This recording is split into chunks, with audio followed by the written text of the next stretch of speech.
Joining us now for What's Trending is the Empress herself of Umukwata, Ojy Okpe. Good morning, Rufi. You've been doing a fantastic job this morning. I was unavailable. If not, I would have joined you. You know that. Well, how are you this morning? Doing well. Well, good morning, Benga in Abuja. You're joining me this morning on What's Trending as well today. Good morning, Ojy Okpe. I like it when you call my full name. So nice to be with you. Yes, again today. So let's do it again this morning, yeah?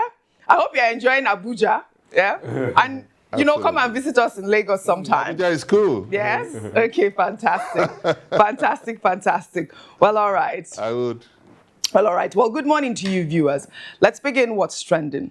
Reactions continue to trail the recent clemency granted by President Bola Ahmed Tinubu to 175 inmates, including Maryam Sanda, who was convicted of murdering her husband. In a statement released on Monday, Bello Mohammed, speaking on behalf of the deceased family, forcefully condemned the pardon.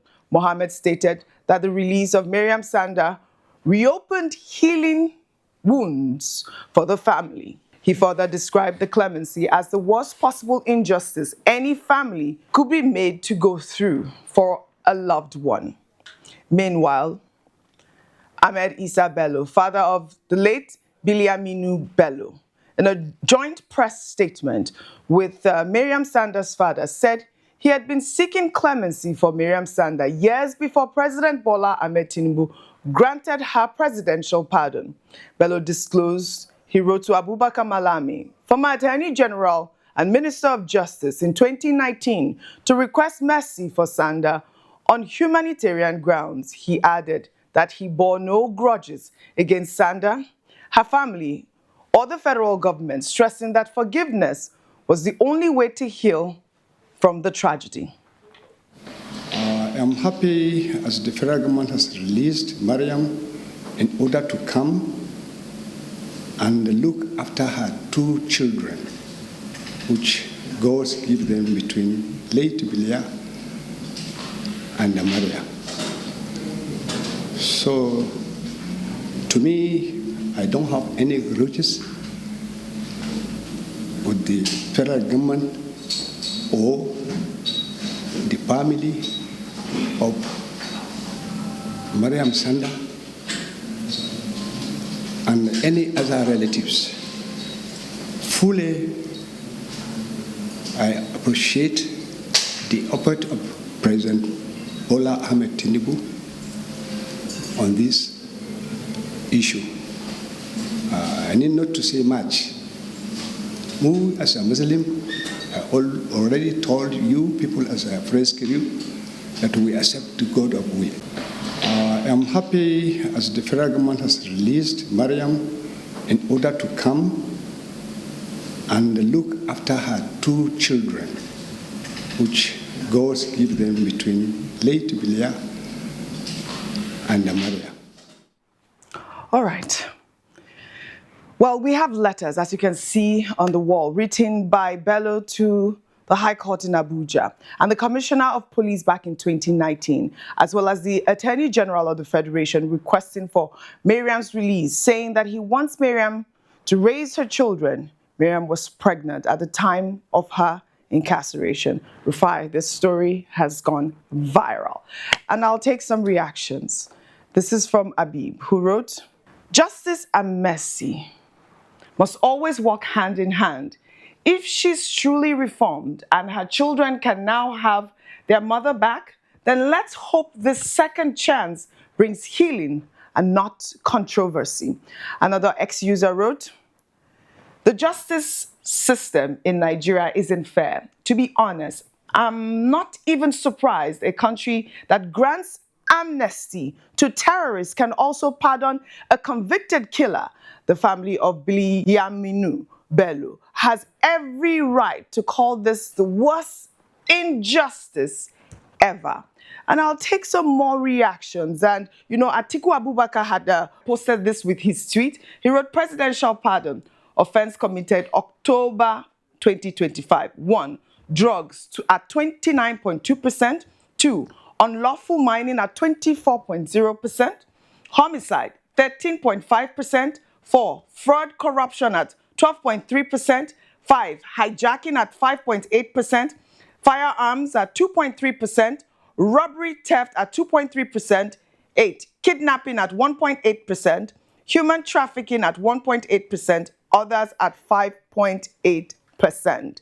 And if I can read some of Atiku's tweet again, he wrote, Tinubu's reckless use of presidential pardon undermines justice and emboldens criminality at a time when Nigeria continues to reel under the weight of insecurity, moral decay, and a surge in drug-related offenses. It is both shocking and indefensible that the presidency would prioritize clemency for those whose actions have directly undermined national stability and social order. Particularly worrisome is the revelation that 29.2% of those pardoned were convicted for drug-related crimes at a time when our youth are being destroyed by narcotics and our nation is still struggling to cleanse its image from the global stain of drug offenses. Presidential pardon is meant to symbolize restitution and moral reform. Instead, what we have witnessed is a mockery of the criminal justice system, an affront to victims, a demoralization of law enforcement, and a grave injury to the conscience of the nation. Rufai, your thoughts? Ojy, see, everything that this government, when they were in opposition, people like President Tinubu and his cohorts mocked Jonathan for, they have done in return. But the hypocrisy is that those that mocked Jonathan then, they can't talk today. They've brought out the tweets of Mr. Festus Keyamo about the pardon of Alamesia. They've just brought out the messages of Professor Wole Soyinka condemning the pardon of Alamesia, calling it immoral. Let the joke continue. But Ojy, let me read you an excerpt from people that were instrumental to raising the man that died. Because Dr. Bello Aliru Muhammad OFR was instrumental to raising him. I don't want to go into their family conundrum. But hear what Dr. Bello said. He said that the alleged grounds for Maryam Sanda's release was predicated on appeals from her family, among other considerations. It's pertinent to stress that Bilyamu was also a cherished family member who was profoundly loved and deeply mourned by the teaming relations, friends, close associates following the unfortunate incident that resulted in the gruesome murder 8 years ago. Maryam, let's not forget, had earlier on denied the same children now used to elicit sympathy and secure her release. The opportunity to know what a father's love and care means. All I just want to ask is, for those that are now coming out, granting press conference, because you can see that a pardon now has now become a political issue. And that's to show you that the pardon should never have been done. A pardon that leaves other parties hurt. Were other parts of the family consulted before this pardon? So it shows that it should not have been done. But I want to ask them today, if the tables were turned, that it was the lady that is being pardoned today that was killed, will her family support the pardon? Because you see, it's so easy. Yorubas have a saying, "Entoba kuniti egbe," is because the man is dead now. He's not here to tell his story. Right. Let's be careful. Well, you see, President Tinubu should stop wasting, or can I use the word, gifting out pardons like they are selling recharge card. These are the things. And it's very sad how political this pardon has become. We've not even scratched the surface on the likes of the pardon of Peru. Did you read Mahmoud Jaga's press release talking about whether or not the father was there? And that's why I said the people that raised, I don't want to go into their family conundrum. A biological father is a biological father. But the people that raised the deceased are the ones that wrote this, and they took a center page in this day. I think we should have also put their own write-up there up too. Because it's so easy now, after a child has been killed, then they say they are writing letters to pardon, to leave it like this. All right. A country that does not uphold justice, life will not be better for the citizens. Nigeria has just happened again. Nigeria has happened again, it appears. But the father has come out to say that, you know, he's forgiven Maryam and he wants Maryam to raise the children. Maryam had a baby in prison, a boy. Now she has a boy and a girl. Well, this is really I believe, still a really sad tale at the end of the day. Well, in Katsina State, a shocking new footage showing dozens of heavily armed bandits on motorcycles mixing with a massive crowd has set social media abuzz, prompting questions about the whereabouts of security forces. The video, which has now gone viral, was reportedly captured during a peace dialogue in Bakori local government area during the Operation Safe Corridor initiative on Sunday, October 12. Let's take a look.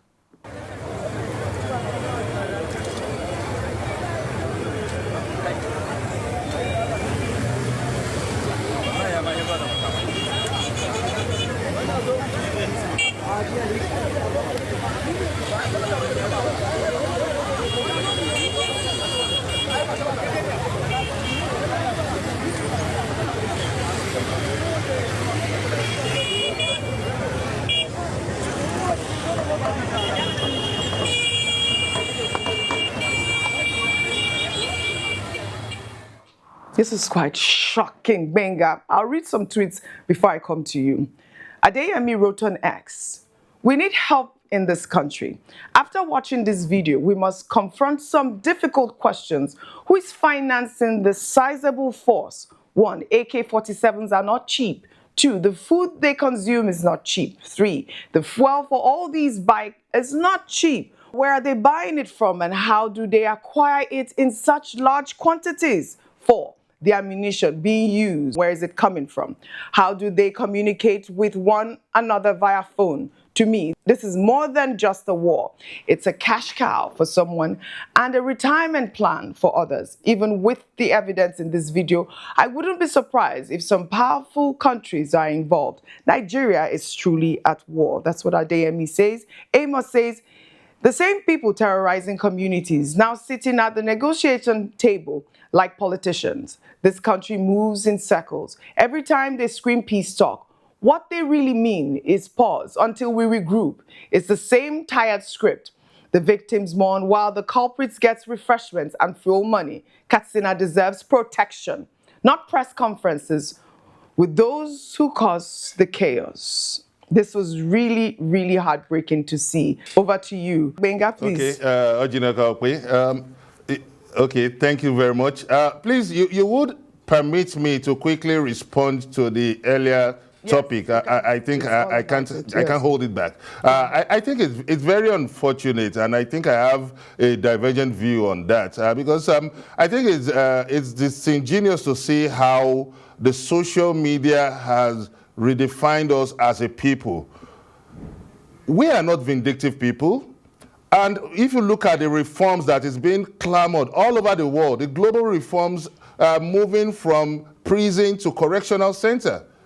So what happens to forgiveness? I think that we need to change our narrative from what is being echoing out from the social media generation, which some people will refer as children of anger and babble of voices. We have a distinct culture, and I think forgiveness is central to this. The father of this girl, we had the report said he had forgiven. There is a need for healing. We cannot afford to regenerate vindictiveness, to regenerate vengeance, to regenerate cruelty. So I think that this lady has been sentenced to jail for a while and has been pleading. What if this lady happens on the reverse side? What if this lady happens to be a sister to any one of us? Are we still going to maintain this narrative?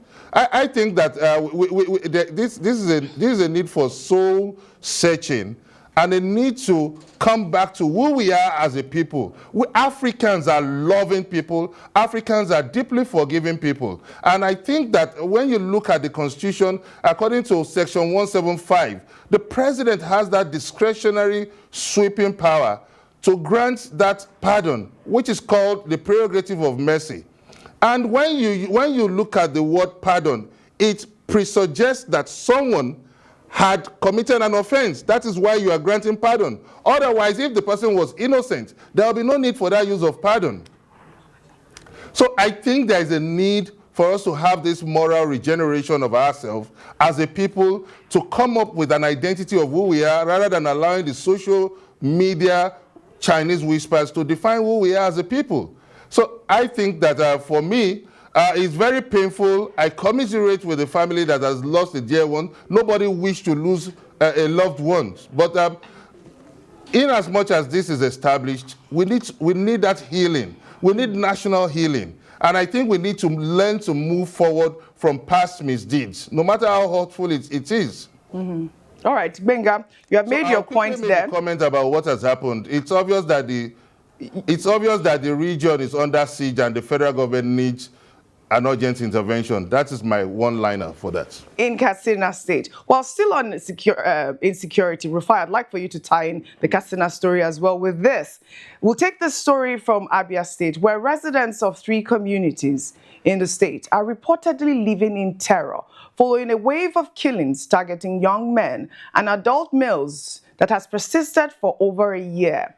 The affected communities are Ojy and Ojy in Abia South local government area and Okpebholo in Ojy Okpe local government area, all located in Abia South senatorial district. Residents and indigents say the killings, which occur almost weekly, are not connected to cultism, land disputes, religious, politics, unknown gunmen, ESN, IPOB, or any sit-at-home activities. Instead, they fear the violence is internal, allegedly linked to vigilante groups operating within the communities, specifically Ojy vigilante, Ojy Bakassi, and Agu Road Bakassi. Disturbingly, accusing fingers have been pointed at traditional rulers in the affected communities. Residents and indigents allege these traditional rulers control and direct each vigilante group, which reportedly acts on their instructions. Many community members believe the killings continue because the vigilantes operate under the protection or influence of their traditional rulers. Well, on Sunday, October 12th, another tragic attack occurred around 9 p.m. when 6 young men were reportedly taken from their homes in front of their mothers, including Abi and Miracle, said to be from Eda in Ebonyi State, but residing in one of the affected Abia communities. Residents are crying out for immediate interventions from Abia State government, the State Commissioner of Police, and the Inspector General of Police to investigate and stop the killings before more lives are lost. And we have the images of these young people. I did reach out to the Abia State Police Command. They have assured that these incidents will be investigated. The brutality, Rufai, is unimaginable, with victims attacked at night, stripped, tied, and mutilated, while recent incidents saw bodies found with heads or hearts removed. The incident has thrown communities into deeper fear and mourning, with mothers, fathers, children allegedly living in terror. Like I said, I did reach out to the Abia State Police Command, but I saw the gory footage of these young men, their lives cut short. And this sort of insecurity is what we are seeing. We're seeing it in different states. I've just talked about the peace deal pact in Katsina State. Now we are seeing this story from Abia State. We have a picture of a young man also who's going to be buried, I believe, this weekend. Really sad situation. You see, Ojy, I want a sane country. I don't want a hypocritical country. And that's why yesterday I challenged President Tinubu on the show. And if he wants to do more pardon, I can give him some names. Shekau is one of them. Lawrence Anini is another one. And we can also put in the names of top criminals that destroy people, because we want a society that is not vindictive. If in the case of the person pardoned, I repeat, if they are not high up there, that they can even have access to the president, will that pardon happen? We're talking about a society that calls for fairness. And that's exactly what's happening in the north. Look at it. Bandits can go around in motorcycles, right? Yeah. But have we not been talking about Nnamdi Kanu for a while? So you can see the kind of country. Mm-hmm. All of this is not an offense. Just let some other people take guns and move on the street. Look at that one, wearing military camo. In the end, we say they should forgive them, isn't it? Because we want a society. Peace pact. Oh, it's a peace pact. Yes, look at guns. It happened on Sunday. Look at non-state actors wearing military fatigue and carrying guns. In the end, don't we want a country that forgets the past? Let's forgive them. Let's forgive them. Let's see the kind of country we are going to build. But Nnamdi Kanu, no, he must suffer. He must suffer. So let's continue with the hypocrisy. You can see the killings in Abia. All those that kill people in this gory way, let's leave them and let them be. Let's forgive them. Because we want to build a country of hypocrisy. See, let me tell you something, Ojy. A nation that values privileges over purpose will lose the privilege and will lose the purpose. Nigeria is a country that has valued privilege over purpose. We have lost the purpose. I've lost the privilege. All right, we're fine. Let's be careful. Again, I thought it was important to highlight that story from Abia State. Like I said, I reached out to the Abia State Police Command. I'll also reach out to the governor. May those young souls, just young boys that have their lives have been cut short, tragically, may their souls rest in peace. More insecurity in Delta State. Governor Sheriff Obowori has ordered a statewide crackdown on criminal networks following a DSS operation that intercepted a cache of arms, ammunition, and drugs concealed in food bags in Asaba. The operation led to the arrest of 2 suspects, including a notorious arms dealer. Praising the breakthrough, the governor also directed the immediate arrest and punishment of those behind the killing of Warri youth leader Jerry Aduara, emphasizing a zero-tolerance policy for lawlessness. I've directed the security agencies, the person who shot somebody and killed somebody, that person, they should look for that person and bring that person to book. It's a directive. I've told them they're already working. Nobody can go free. You can't kill somebody and you think they're backing you. You know, because both those who are backing them will bring them to book. Because this is Delta State, one piece. I decide to manage the station, pet them, manage them. I've done all those aspects already. You can see they brought this kind of into Delta State. It's not madness. Who do you want to kill in Delta State? We want to stabilize this government. We cannot take it from any ethnic nationality. All right. This is absolute good news. Kudos to the DSS. Kudos to the governor. You can see that he is taking insecurity very seriously because he did come out there with, showing the guns and really intercepting those arms and ammunition. And one day, Rufai, we're going to sit here and talk about the proliferation of arms in our nation. Really, how is it happening? Look at the open video of terrorists carrying arms. We just saw in Delta State. Look at them. Really sad situation. Again, kudos to the governor of Delta State, Sheriff Obowori, on this feat, as well as the DSS. We'll take this story now from Edo State. While the state governor, Ojy Okpe, has directed all commissioners and special advisors in his administration to wear the Asiwaju mandate cap as a show of loyalty and support for President Bola Ahmed Tinubu's re-election. The governor issued the directive on Tuesday in Benin City during the swearing-in ceremony of 19 newly appointed commissioners and several board chairmen and members of state agencies. Well, Okpebholo warned that any commissioner who failed to wear the Asiwaju cap will be barred from attending state executive council meetings. Let's take a look. Let me tell you first, before we begin, you see this cap? Yes, I will not forgive any commissioner that is not wearing it. In ESCO, if you are not wearing suit and you are wearing traditional dress and you are coming to the ESCO without this Asiwaju cap, you are going back.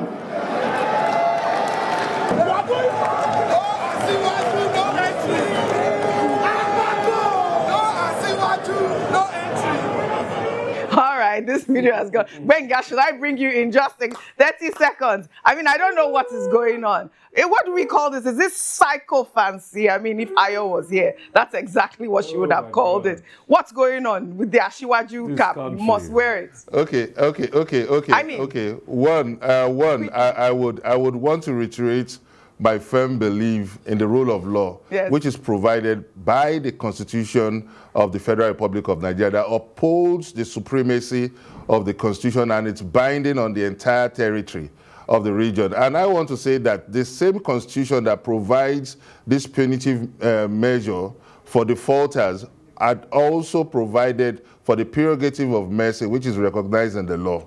But coming to that issue of Ashwebi, yes, I think ahead. it's a joke taken too far. Yes, I think simply it's a joke taken too far. Yes. And we should take governance much more seriously than the drama that we are seeing. Governance should be sifted from drama. Yes, it's a high-level drama taken too far. Yeah, all right. Rufai, a quick comment on Edo, and I want to take our good news reports. I think it's not drama. Yeah. I think it's a good one. In fact, Ojy, if you don't wear your Tinubu cap to this studio tomorrow, you should not be allowed to come to this studio. No, I'm not from Edo State. No. I'm not from Edo State. I'm not a commissioner. I'm mandating you now. You see, let's all go mad so that we know that moral turpitude reigns in Nigeria. Right. We know psychophancy reigns. Let's all go mad. So please, it's not drama. That's the way it should be done. Let's all go mad so that we know that one political champion is here.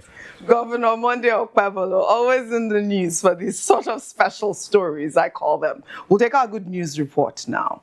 As the First Lady of Nigeria, Senator Oluremi Tinubu secures a major commitment for the Qatar Foundation to support education for Nigeria's more than 15 million out-of-school children, the largest number globally. The breakthrough came during her meeting with the foundation's founder, Sheikha Moza bint Nasser Al Misend in Qatar.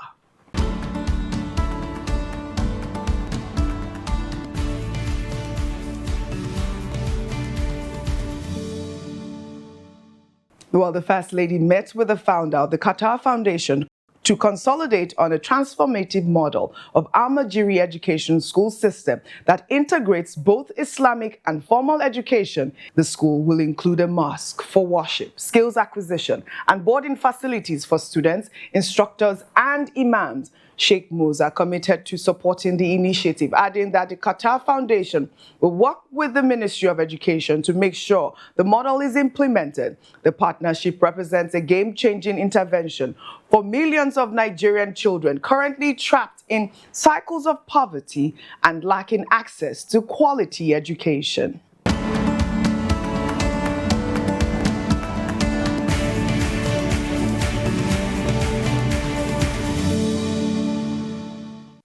Kudos to the First Lady. You know that I always commend it. This woman is doing what a remarkable achievement. With the First Lady emphasizing that given the scale of this challenge, it's critical to engage with external partners like the Qatar Foundation to put children back in school. They have also indicated that they will train teachers and administrators for proper implementation. I mean, Jagaban's wife is doing very well. Really, I love it. I mean, Almajiri children, this is what has been a plague in the north, really excited. I'd love to thank you, Rufai, for a great analysis. And of course, Benga Ashiru, right there in Abuja. Thank you very much for your contribution on What's Trending Today. Thank you so much. Absolutely. Well, that's all I have for you guys on What's Trending Today.